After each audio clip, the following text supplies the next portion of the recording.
NATO এর ব্যাপারে আমরা সবাই জানি ন্যাটোর 14টি আর্টিকেল আছে। এর 5 নম্বরটি হচ্ছে an attack on one is an attack on all. সহজভাবে বললে ন্যাটো সদস্যভুক্ত যে কোনো দেশের উপরে আক্রমণ সবার উপরে আক্রমণ হিসেবে বিবেচিত হবে। ন্যাটো সৃষ্টি হওয়ার পরে এই আর্টিকেল মাত্র একবার ব্যবহার করা হয় এবং তা হচ্ছে 2001 সালে অপারেশন ম্যানহাটনের পরে। অপারেশন ম্যানহাটনের মাত্র 24 ঘন্টার মধ্যে এই আর্টিকেল প্রয়োগের আহ্বান করা হয়।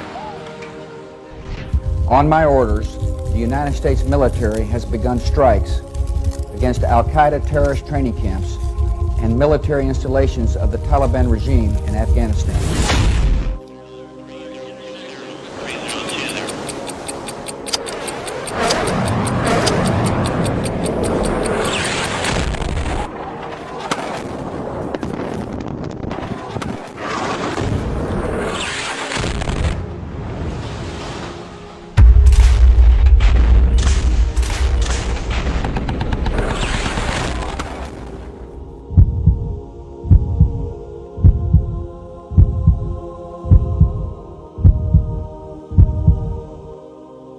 এরই প্রেক্ষিতে আমেরিকা 2001 সালের অক্টোবর থেকে শুরু করে সো-কল্ড ওয়ার অন টেরর, যা আগামী কয়েক দশকে লক্ষ লক্ষ মুসলিম হত্যার কারণ।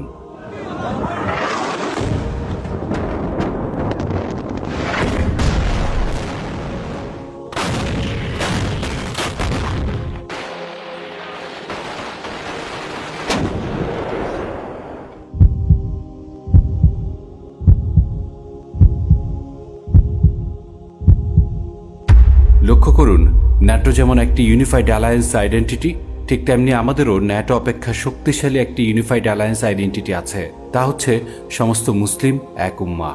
এবং আমাদের জন্যও একটি আর্টিকেল আছে, তা হচ্ছে তোমরা তাদের সাথে যুদ্ধ করো যেমনিভাবে তারা তোমাদের সাথে যুদ্ধ করে।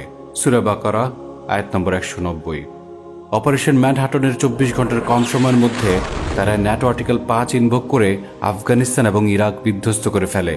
অথচ 80 বছরের অধিক সময় ধরে চলে আসা ফিলিস্তিনের উপরে অমানবিক নির্যাতন এবং 1 বছরের অধিক সময় ধরে ইতিহাসের অন্যতম জঘন্য গণহত্যার বিরুদ্ধে আমরা কিছুই করতে পারিনি।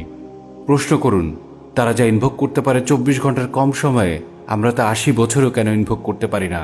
আমরা কোথায় পিছিয়ে, কেন পিছিয়ে?